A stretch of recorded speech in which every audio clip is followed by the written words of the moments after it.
What's up, YouTube? It's your boy Brendan. And I think it's time for us to finally admit that the Premier League has discovered Erling Haaland.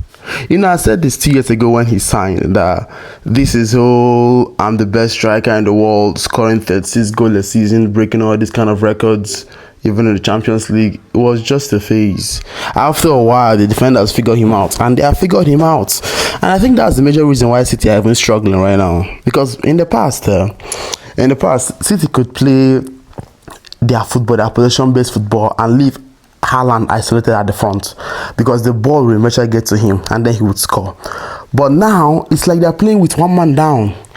It's like they're playing with a red card from the jump, because they're no longer that good at the possession football, because everybody in the Premier League, everybody in the whole world, every team now in Europe are playing Guardiola style, and everybody in the whole world, they are including their striker, but City cannot include their striker because Haaland cannot play City's football. He has to be fed. He can't create his own shots. He has to be fed. And what happens when you can't create your own shot and they can't create shots for you? You have a drought like Haaland is having right now. Sure, he scored in the last game or so, but that doesn't mean anything. By this time last season, this guy was 20 goals deep, 6 goals ahead of the second place scorer. But now he's struggling to find the net because City players are struggling to find him open. Everybody now is on Haaland's case. Everybody is on Haaland. The way they are marking this guy, you think he stole something from their girlfriend or something. You think he stole their girlfriend or something. Because I don't understand anymore. I was having a conversation with my friend last 2 years when he was breaking all these records in Premier League. I said that this will not last. This is not sustainable. These defenders in Crystal Palace, they go finish this guy. They will not allow him to have this productive season after season. I said this, and next season, his sophomore season, he did okay, but significantly lower than the first one. And now he's struggling, and his struggling is affecting City's season. Yeah, let's call it spade a spade. He's struggling, and it's affecting City massively because they are isolating from play. They are isolating him massively, and they can't include him. He doesn't play that style. They can't include him ever, and that's why City are struggling. They are playing without their striker, and their striker is not performing well. Sure, you can blame the injuries here and there, but that's not why City are struggling. City are struggling because of Erling Haaland. Take it or leave it. You may think I'm talking nonsense, but that's why. If they can if Guardiola can have the balls to drop him for like one season, for one game, and play a different striker just to test the waters, you see a difference.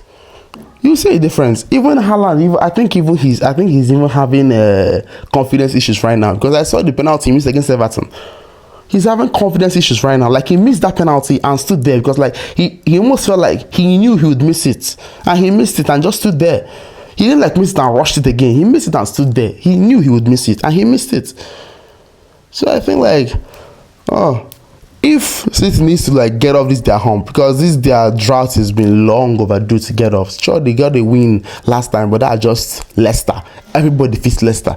Even Manchester United defeated Leicester without a manager. So I'm not convinced that City are back on track because they beat Leicester 2-0. Nah. Manchester United beat Leicester 3-0 without a manager. They had the same with Van Nistelrooy in the stands and they beat Leicester 3-0. So I am not convinced. I'm not convinced at all.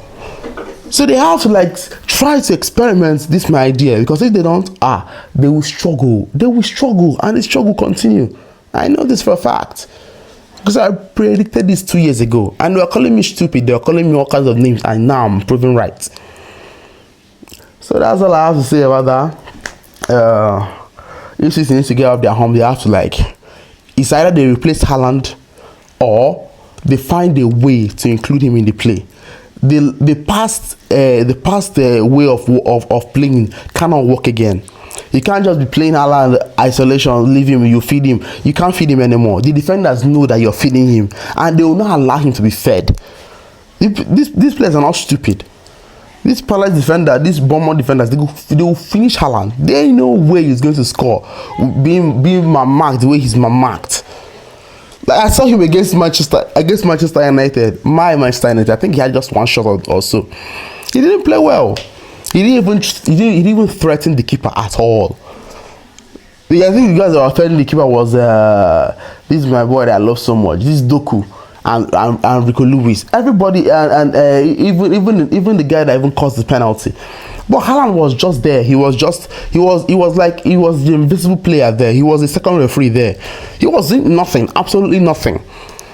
So that's all I have to say about that. Haaland has been exposed, and I'm happy he has been exposed because this guy has been overrated as hell.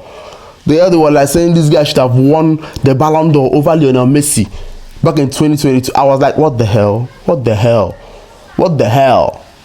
Like, no way. Now he's been exposed as the skillless hack he is. He's a good striker, don't get me wrong, he's a good striker that knows how to score goals, but he can't create his own shots. He can't create his own goals. All his goals has to be created for him. And that's the problem. He's not on the same level as Mbappe and the rest of them. He's not on the same level as even Lewandowski. Let's be honest, he's not on the same level as Benzema.